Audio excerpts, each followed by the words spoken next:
के दिन की अष्टमी पढ़ने पर कौन से दिन? सोमवार के दिन। कौन सी तिथि? जम के बोलो, अष्टमी। सोमवार के दिन अगर अष्टमी तिथि पड़े और उस दिन अगर 5 बेलपत्र भगवान शिव को समर्पित कर दी जाए तो व्यक्ति जो सोचकर जिस कामना से जिस मनवांछित फल के लिए बेलपत्र चढ़ाता है उसकी वो कामना मात्र 3 महीने में पूरी हो जाती है। मात्र 3 महीने। एक बात बहुत सुंदर है, ध्यान रखिएगा थोड़ा सा। कभी अगर मौका लगे सोमवार की अष्टमी पड़ जाए,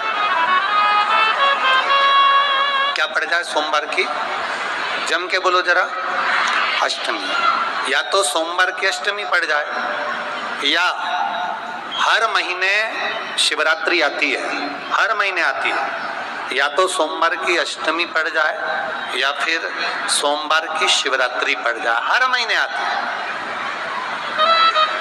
प्रयास करना कहीं से देसी गाय का दूध मिल जाए, थोड़ा सा दूध देसी गाय का मिल जाए, थोड़ा सा दूध देसी गाय का, थोड़ा सा दूध अगर प्राप्त हो जाए,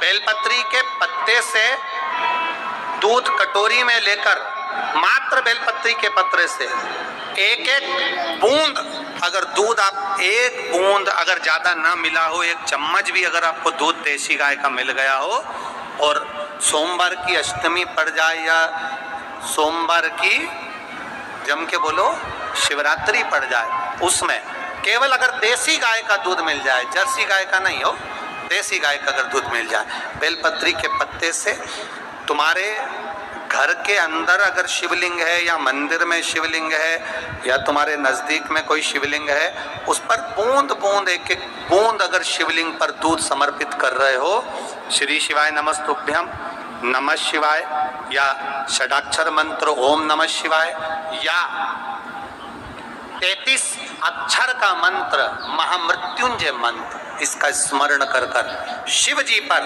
देसी गाय का दूध समर्पित कर कर इस बेलपत्री को अशोक सुंदरी वाली जगह पर अगर आप समर्पित कर देते हैं, फिर आप जिस भी चीज के लिए अप्लाई करें, मेरा देवाधिदेव महादेव आपका हाथ पकड़कर खींचकर आगे बढ़ा ही दे।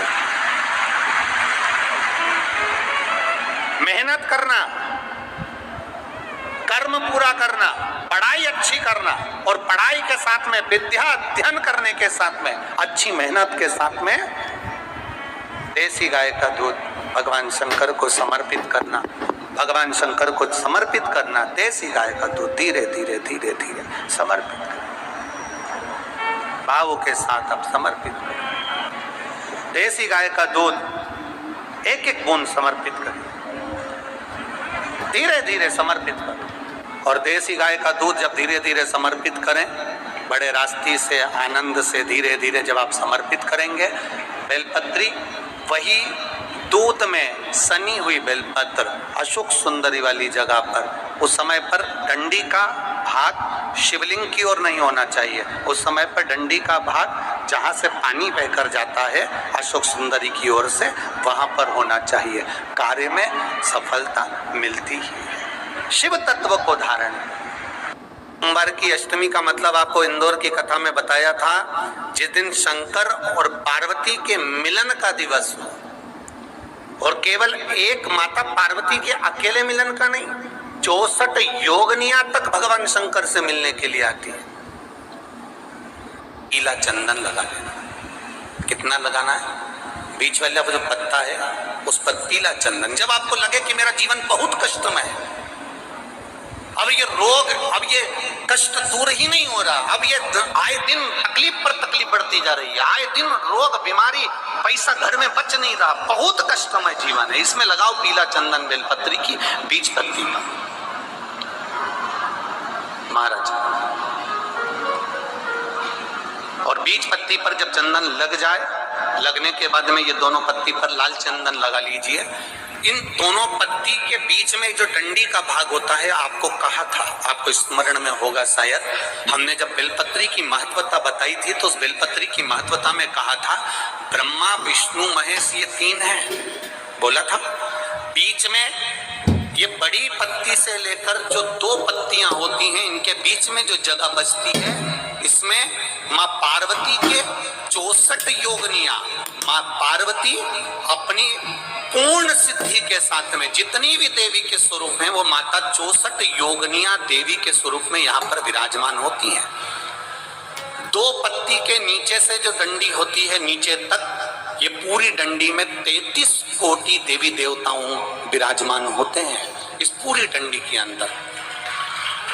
तो ये बीच वाली पत्ती है, ये जो बीच वाली पत्ती का जो भाग होता है, इस पत्ती के भाग में शहद का प्रयोग कर कर, यहाँ पीला चंदन, लाल चंदन, शहद का प्रयोग कर कर, इसी तरह से पकड़कर ये बेलपत्री की जो डंडी है वो अशुक सुंदरी पर जब आप समर्पित करें, तो जहां से जल बहता है उस ओर पर इस पत्ती को चढ़ाकर केवल आपके हृदय की बात कहकर देवाधिदेव महादेव से कोई भी शिव जी का मंत्र, पंचाक्षर नमः शिवाय, षडाक्षर ओम नमः शिवाय, श्री शिवाय नमस्तुभ्यम, या महामृत्युंजय मंत्र, जो शिव का मंत्र हो आपके पास में, उसको बोलते हुए देवाधिदेव महादेव को धीरे धीरे जल की धार चढ़ाना प्रारंभ करो।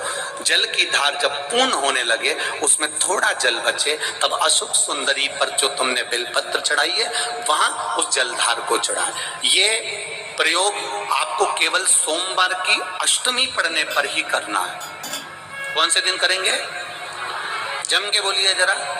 सोमवार की अष्टमी पढ़ने पर यह प्रयोग करें और जल चढ़ाकर बाबा से विनती कर कर उसी बेलपत्र को वापस उठाकर कहीं जलाशय में या किसी पेड़ के नीचे विसर्जन कर दें और 1 लोटा जल वहां भी चढ़ा दें। बस निवेदन कर आ जाइए, मेरा बाबा 3 माह के अंदर हाथ जरूर पकड़ेगा और आपको दलदल से बाहर निकाल देगा। बात और आपसे कहेंगे, उतारिएगा।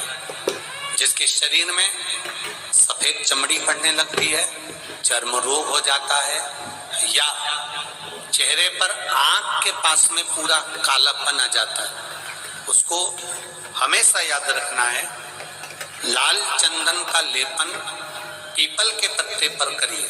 काय पर करना है? पीपल के पत्ते पर लाल चंदन का लेपन करिए।